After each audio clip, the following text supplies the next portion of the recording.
Bapak, Ibu, dan saudara-saudara yang terkasih. Senang sekali boleh berjumpa di dalam Sabda Live pada saat ini. Ya, jadi saya akan menceritakan tentang perkantas. Ya, jadi ngomong-ngomong saya sudah melayani di perkantas sejak tahun 1997 ya. Setelah saya lulus dari Fakultas Teknik Elektro Universitas Kristen Satya Wacana di Kota Salatiga ya. Salatiga nggak jauh dari Solo ya. Jadi apa sih visi atau dream-nya perkantas ya? Jadi kita berharap ketika kita melayani siswa dan mahasiswa, mereka bisa mengenal Kristus ya, bertumbuh menjadi murid Tuhan yang setia, dewasa dan menjadi teladan ya. Jadi ini lebih kepada maksudnya supaya siswa dan mahasiswa ini betul-betul mengalami kelahiran kembali, supaya mereka betul-betul jadi murid Kristus yang mentuhankan Kristus, yang tidak lagi hidup bagi dirinya sendiri, apalagi bagi dosa, melainkan bagi Kristus ya. Karena kita tahu kan ya, ada banyak anak-anak muda termasuk yang sudah Kristen, mereka Kristen tetapi mungkin mereka nggak betul-betul punya relasi dengan Kristus ya. Nah, yang berikutnya adalah kita berharap kalau mahasiswa dan siswa itu sudah dibina ya, ketika mereka nanti lulus menjadi alumni, mereka ketika bekerja di berbagai institusi, entah itu pemerintah atau swasta, mereka boleh membawa satu transformasi ya, satu pembaruan, yaitu khususnya kita berpikirnya adalah nilai-nilai moral yang mulia ya. Kita tahu negara kita ini salah satu negara yang paling banyak korupsi ya. Nah, jadi kita berharap dengan adanya alumni-alumni yang kita sudah layani dari siswa dan mahasiswa, mereka bisa menjadi garam dan menjadi terang ya, yang bisa mengurangi angka korupsi, bahkan bisa membuat institusi itu bisa lebih bersih dari korupsi, misalnya seperti itu ya, dan yang lebih adil dan seterusnya.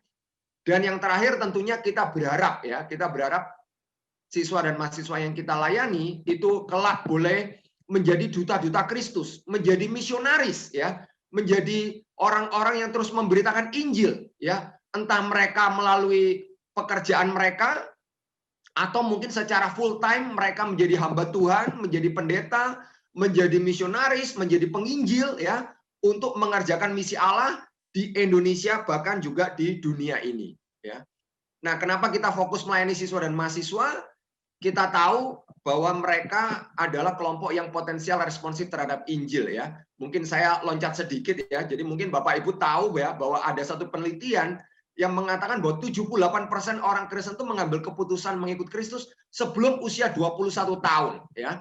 Dan kalau sebelum usia 21 tahun itu mereka ada di mana ya? Tentunya mereka ada di sekolah dan di kampus ya. Jadi kita fokus melayani siswa dan mahasiswa karena ini adalah masa-masa mereka terbuka terhadap Injil ya. Lalu juga karena di kampus anak-anak muda mengalami pengaruh buruk yang juga sangat kuat. Kita tahu narkoba, free sex, pornografi, materialisme, hedonisme, sekularisme, bahkan penghijauan ya. Jadi penghijauan yang saya maksud ya untuk mereka bisa meninggalkan Kristus dan percaya kepada kepercayaan yang lain begitu kan ya. Dan ini yang kalau kita teliti ini juga terjadi begitu kan ya di kalangan anak-anak yang sebetulnya sudah percaya kepada Kristus. Mereka kalau tidak hati-hati bisa diiming-iming macam-macam gitu ya. Salah satunya yang saya pernah dengar langsung itu adalah diiming-imingi oleh uang gitu ya, ketika ada seorang mahasiswa yang tidak bisa membayar uang kuliahnya ya. Dan juga kenapa kita fokus melayani siswa dan mahasiswa, karena mereka adalah calon-calon pemimpin masa depan ya, dan juga calon-calon misionaris masa depan ya, yang akan terus memberitakan Injil, menggenapi amanat agung Tuhan Yesus ya. Nah, jadi ini tadi saya sudah sampaikan. Jadi pelayanan perkantas fokusnya adalah bukan pada program ya, walaupun kita tentu butuh program, kita tentu butuh aktivitas, tetapi keberhasilan pelayanan ini tidak diukur dari seberapa banyak program, aktivitas, acara yang berhasil kita jalankan, atau berapa banyak orang yang ikut ibadah atau kuantitas saja ya. Walaupun kuantitas juga tetap penting ya. Keberhasilan pelayanan perkantas juga tidak diukur dari apakah kita punya sepeda motor, punya proyektor, punya internet, punya keyboard, punya berbagai macam fasilitas. Bukan berarti fasilitas tidak penting ya. Tetapi lebih-lebih kita mengukur keberhasilan pelayanan ini adalah orang seperti apa, kualitas orang seperti apa yang dihasilkan ya. Apakah betul-betul punya kualitas orang murid yang betul-betul lahir kembali dan mentuhankan Kristus di dalam seluruh hidupnya, ya. Jadi itu yang kita coba ukur, ya, walaupun kita sadar, ya, kami sadar bahwa itu juga tidak mudah untuk mengukurnya, ya. Nah, saya ingin membagikan sedikit dari buku You Lost Me, ya, yang diterbitkan ini, kalau saya tidak salah diterbitkan di Indonesia, diterjemahkan ke dalam bahasa Indonesia itu tahun 2012 yang lalu, ya. Jadi buku You Lost Me ini adalah buku yang isinya tentang hasil penelitian yang dilakukan oleh Barna Group, ya, di Amerika, ya. Dan buku ini sebetulnya adalah hasil penelitian untuk menjawab pertanyaan kenapa orang Kristen muda meninggalkan gereja dan memikirkan ulang tentang iman mereka, ya. Jadi penelitian itu pada waktu itu melibatkan kira-kira hampir 5.000 orang, ya, orang muda usianya 18 sampai 29 tahun, ya. Nah, apa yang mereka temukan dari hasil dari penelitian itu dikatakan begini, ini ada banyak, ya, Bapak Ibu, saya anjurkan membaca sendiri, ya, tetapi dikatakan ada kedangkalan, ya. Karena apa? Kebanyakan anak-anak muda yang diteliti, ya, yang 5.000 orang itu kurang memiliki pengertian yang dalam tentang iman mereka, ya. Padahal mereka adalah orang-orang yang disebut sebagai Kristen, yang ke gereja, ya. Jadi tren buta Alkitab itu meningkat. Dan anak-anak muda ini bertanya, apakah iman itu bisa membuat hidup punya tujuan, ya? Kalau kita yang mengerti tentunya jelas tujuan hidup kita tergantung dari iman kita, gitu, ya. Tetapi mereka bertanya, ya, apakah iman betul-betul bisa membuat hidup ini punya tujuan, ya? Dan juga 49%, ini penelitian yang saya pikir hasil yang mengejutkan, gitu, ya. 49% mengatakan gereja itu membosankan, ya. Lalu 27% mengatakan Allah itu seperti hilang dari gereja. Jadi mereka merasa ketika mereka ke gereja, mereka merasa tidak menemukan Allah, tidak mengalami perjumpaan dengan Allah, ya. Nah, dan akar masalahnya apa? Nah, ini Bapak Ibu yang saya ingin tekankan, ya. Ketika Barna Group atau yang dipimpin oleh David Kinnaman ini melakukan penelitian ini, kenapa anak-anak muda ini bisa seperti itu, ya? Kenapa mereka bisa tidak merasakan Tuhan? Kenapa mereka 49% meninggalkan gereja?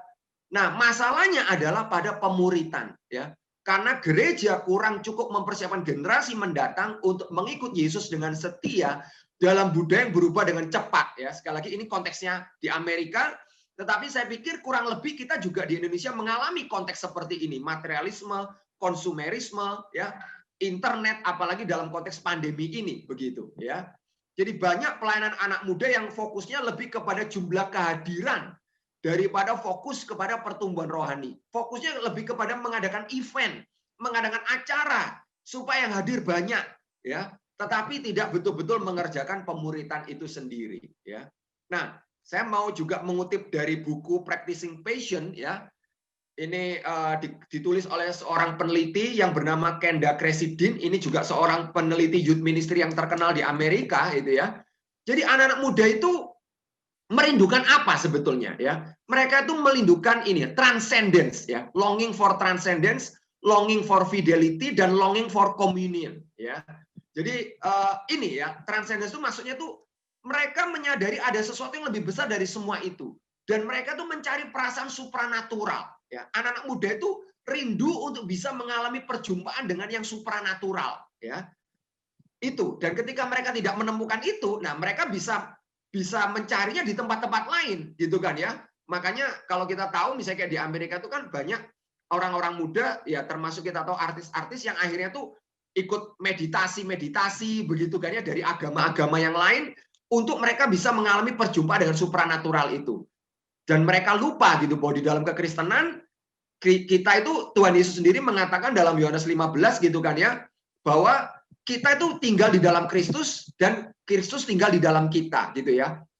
Jadi kita bisa mengalami perjumpaan dengan Kristus, ya, melalui doa, melalui pembacaan firman Tuhan, ya, melalui hidup di dalam ketuhanan Kristus, kita bisa mengalami itu, ya. Nah, lalu juga longing for fidelity. Anak-anak muda merindukan sosok yang menerima dan menemani saat mereka dalam kondisi yang sulit, ya. Dan nampaknya tidak banyak anak-anak muda yang meninggalkan gereja ini yang ditemani, ya, di dalam masa-masa sulit mereka, ya. Dan juga mereka merindukan apa? Longing for communion, merindukan mengalami intimasi dalam satu komunitas. Dan kalau mereka nggak menemukan komunitas yang mereka bisa mengalami intimasi, kedekatan, di mana mereka bisa menjadi diri mereka sendiri, mereka bisa lari kepada ketergantungan seperti drugs atau mungkin pornografi atau gadget atau yang lain gitu ya. Nah, saya juga ingin mau mengutip buku yang terakhir ya, ini yang saya mau kutip itu dari buku Generasi Penuh Hasrat atau The Passion Generation yang diterbitkan oleh Perkantas ya, buku ini ya. Jadi buku ini tagnya itu adalah milenial yang terlihat gegabah, anak-anak muda mungkin kelihatannya gegabah, mungkin menyebalkan, tetapi sebetulnya di balik itu semua mereka punya potensi yang sangat besar ya. Nah, Grant Skeldon ini mengatakan begini ya, most were saved when they were young ya. Jadi banyak anak itu ikut sekolah minggu, mungkin ikut ibadah remaja, mereka mungkin ikut KKR, percaya kepada Kristus gitu kan ya. Tetapi sayangnya ya, few were disciple when they were young ya. Mereka diselamatkan. Tetapi setelah itu mereka seperti dibiarkan ya. Mereka tidak ditemani, mereka tidak dibimbing dengan serius di dalam pertumbuhan mereka ketika mereka masih muda ya. Dan Grant Skeldon ini di dalam buku ini juga mengatakan begini, if you are not discipling anyone, will you please refrain from criticizing the next generation ya. Jadi kita biasanya suka mengkomplain atau menyalahkan, aduh anak-anak muda ini nggak bisa disiplin. Mungkin kalau di gereja nggak ngomong terus atau main HP, tidak memperhatikan khotbah ya. Nah, Grant Skeldon ini mengatakan begini, kalau kita tidak memuridkan anak-anak muda ini, mari kita berhenti mengkritik mereka. Ya, kalau kita tidak tahu apa yang mereka butuhkan, ya, kalau kita tidak menemani mereka dalam pergumulan-pergumulan mereka, kalau kita memaksa mereka untuk menjadi seperti kita dan kita tidak berusaha untuk memahami mereka, begitu kan ya? Dan kita tidak memuridkan mereka, mari kita berhenti untuk mengkritik mereka. Ya, ini sebenarnya adalah ajakan evaluasi untuk kita, termasuk saya. Generasi yang lebih senior gitu kan ya. Dan sebelum saya serahkan kepada rekan kerja saya yaitu Pak Riki ya, ini adalah slide terakhir yang saya ingin bagikan. Ini juga dari Grant Skeldon. You can't expect what you don't invest ya. Saya yakin kita semua pasti tahu ini ya. Kalau kita tidak investasi apa-apa, kalau kita tidak melakukan apa-apa ya kita jangan berharap kita akan memetik ya. Kalau kita tidak menabur sesuatu, kita tidak menyirami sesuatu, terus apa yang kita mau petik, apa yang kita mau harapkan ya. Jadi anak-anak muda ini mengatakan begini kata-kata Grant Skeldon, it's pretty hard to grow up without grown up. Maksudnya adalah anak-anak muda ini butuh orang-orang dewasa seperti kita untuk bisa grow up ya. Dan ketika mereka dibiarkan, mungkin mereka dimuridkan oleh televisi gitu kan ya. Saya ingat saya lupa siapa namanya ya, tapi yang dari CBN gitu kan ya. Saya pernah mendengar ya anak-anak muda sekarang dimuridkan oleh apa? Ya oleh gadget mereka, oleh TV, oleh Netflix mungkin, tetapi kurang oleh firman Tuhan begitu ya. Jadi mari kita mengerjakan pemuritan ini ya. Baik, saya serahkan kepada Pak Riki, silakan. Ya, terima kasih. Bapak Ibu Saudara sekalian, kalau tadi sudah di-sharingkan apa yang menjadi mimpi dari para pendiri kami dan mimpi dari setiap kami yang ada di Perkantas untuk menghasilkan para pemimpin masa depan yang misioner dan untuk menggerakkan kegerakan misi di seluruh dunia, yang dimana dunia ini dan bangsa kita membutuhkan pemimpin yang bisa mentransformasi mereka, maka itu tidak bisa dihasilkan secara massal. Jadi kita tidak hanya dalam pandangan kami Perkantas tidak mungkin untuk menghadirkan pemimpin-pemimpin ini dengan sebuah KKR dan sebagainya, tapi kami menghasilkan pemimpin masa depan ini dengan pendampingan secara personal dalam konteks kelompok kecil. Nah, di dalam kegerakan yang kami lakukan itu ada strategi yang dikerjakan, ada empat strategi. Yang pertama, kami mengerjakan kegerakan dengan pasti ini kita sudah paham semua ya. Penginjilan menjadi dasar dari kegerakan di mana kalau orang tidak mengalami pertobatan yang sungguh-sungguh, perjumpaan yang nyata dengan Kristus, itu tidak akan ada terjadi perubahan, tidak akan terjadi satu hidup baru begitu, new life-nya mereka tidak akan bisa terus mengalami perubahan karena dasarnya belum. Maka itu sebabnya kami mengerjakan kegerakan penginjilan. Nah, di sini kami melatih, mempersiapkan siswa-mahasiswa yang kami bina untuk juga terlibat di dalam panggilan amanat agung itu. Sejak awal, ketika mereka bertobat, mereka digerakkan, dibina, mereka langsung diarahkan untuk ayo kita menjangkau juga rekan-rekan siswa mahasiswa dalam hal ini ya, pemuda dan juga semua orang untuk supaya mereka betul-betul kenal Kristus gitu. Nah, Bapak Ibu Saudara, fokus daripada kegerakan penginjilan ini di sini kami kepada kegerakan penginjilan pribadi atau personal. Walaupun tidak melupakan kegerakan KKR, kemudian juga hal-hal yang semacam kegiatan-kegiatan kelompok gitu ya untuk penginjilan, tapi kami mengajak mereka untuk ayo jangkau teman-temanmu untuk secara personal supaya betul-betul mengenal Kristus, dan melalui hidupmu engkau bisa membawa mereka kepada Kristus itu. Jadi penginjilan di sini adalah sebuah kegerakan yang terus-menerus digaungkan di dalam kegerakan pelayanan kami, baik melalui KTB ataupun pelatihan-pelatihan, tentunya mereka perlu disiapkan untuk supaya bisa menjangkau gitu ya. Nah, yang kedua, Bapak Ibu, gerakan setelah mereka mengalami pertobatan, mereka kami follow up untuk masuk dalam sebuah pemuritan atau pembinaan lebih jauh.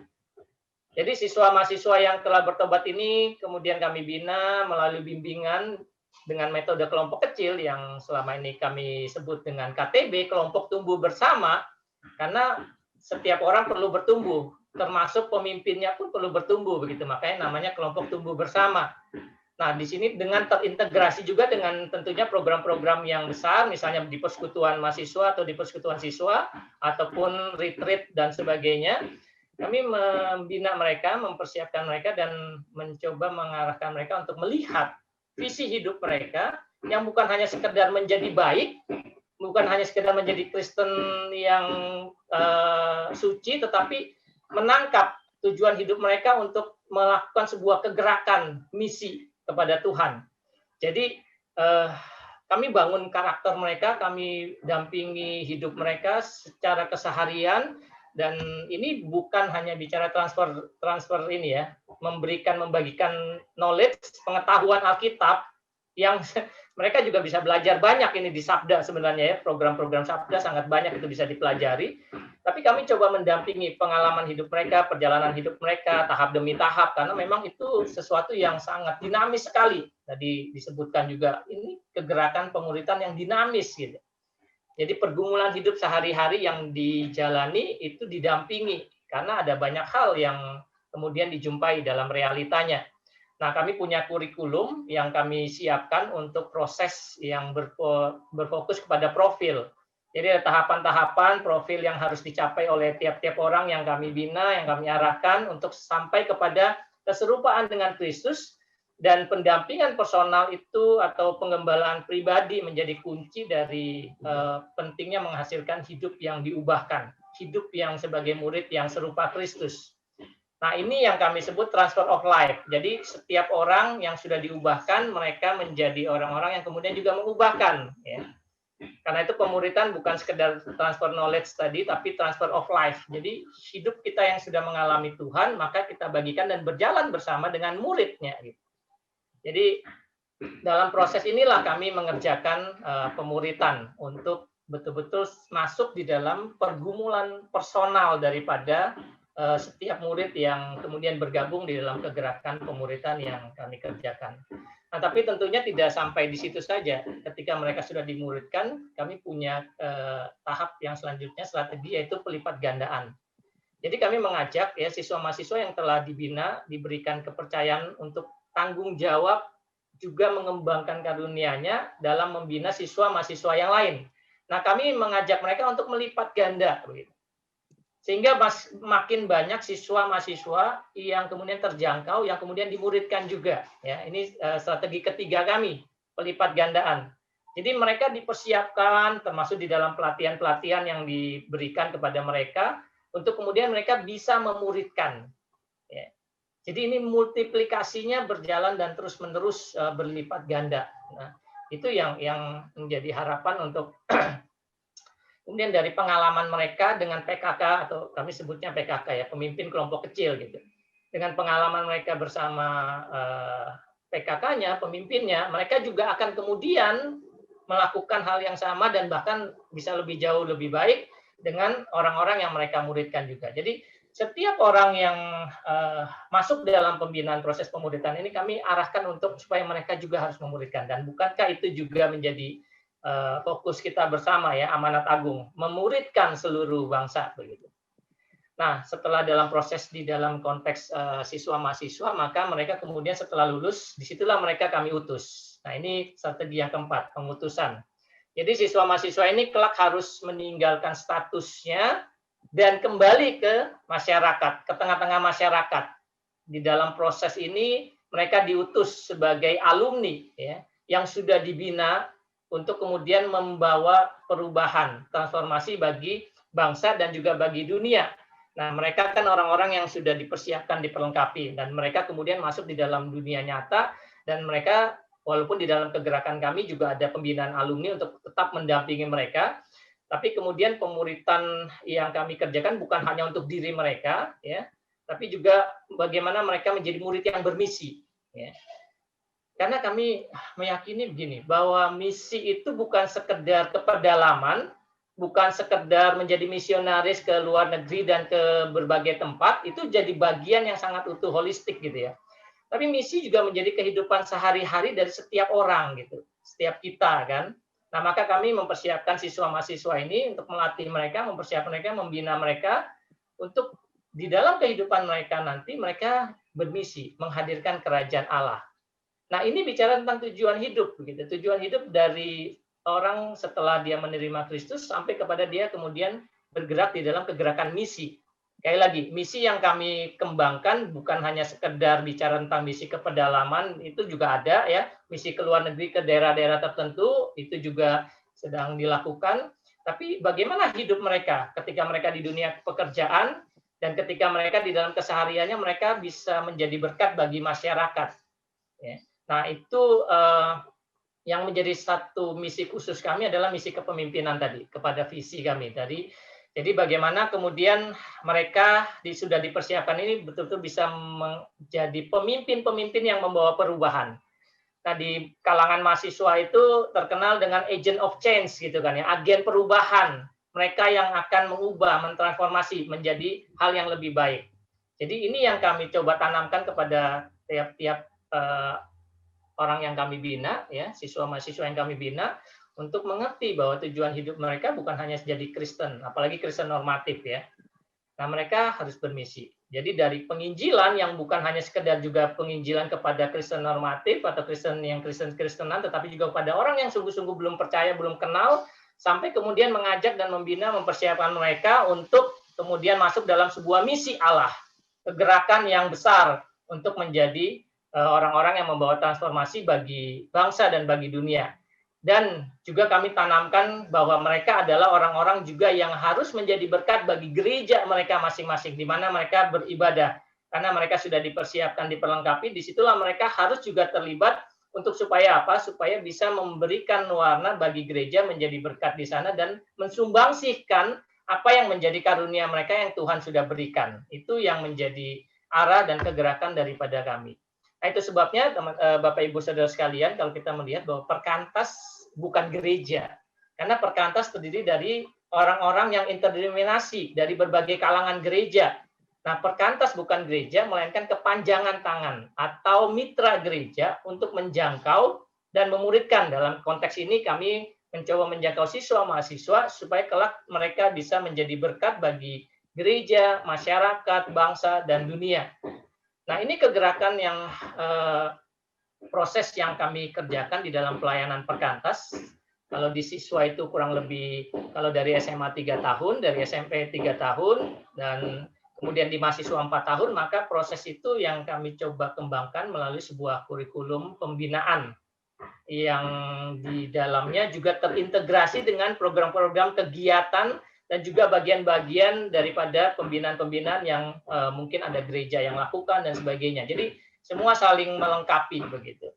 Nah, Bapak Ibu Saudara sekalian, pelayanan perkantas hadir untuk menjadi berkat bagi bangsa, bagi gereja, bagi masyarakat, bagi dunia.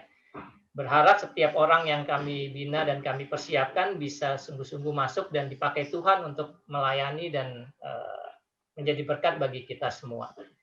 Itu gambaran singkat dari apa yang Perkantas kerjakan, dari yang sudah disampaikan. Terima kasih, Tuhan memberkati kita semua.